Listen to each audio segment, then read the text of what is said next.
అనాథాశ్రమంలో మాలినికి పిల్లల్ని ఇవ్వము అని చెప్పడంతో అక్కడ ఉన్న మాలిని అయితే చాలా బాధపడుతూ అయితే బయటికి వస్తూ ఉంటుంది. ఇంతలో అక్కడ ఉన్న మాలిని చాలా బాధపడడం చూసి అక్కడ ఉన్న అరవింద్ అయితే, "మాలిని ఊరుకో మాలిని, ఎందుకు అంత బాధపడుతున్నావు? ఇంకా అయిపోయింది కదా" అని చెప్పేసి అయితే అంటూ ఉంటాడు. ఆ మాటలకి అక్కడ ఉన్న మాలిని అయితే, "ఎలా బాధపడకుండా ఉండగలను అరవింద్? నాకు ఎలాగో పిల్లలు పుట్టరు.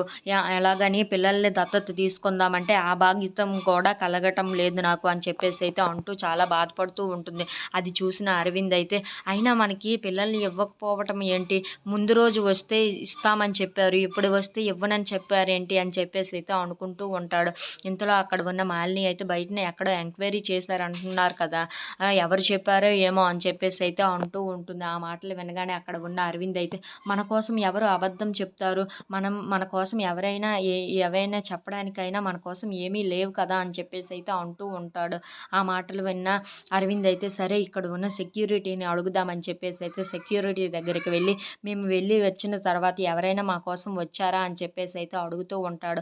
ఆ మాటలు వినగానే అక్కడ ఉన్న సెక్యూరిటీ అయితే, అవును మేడం, మీరు వెళ్ళిన తర్వాత మీకోసం ఎవరో వచ్చి మీకోసం ఏవో విషయాలు చెప్పారు ఆ మేడంకి, అందుకే మీకు పిల్లల్ని ఇవ్వనని చెప్పారని చెప్పేసి అయితే అంటూ ఉంటాడు.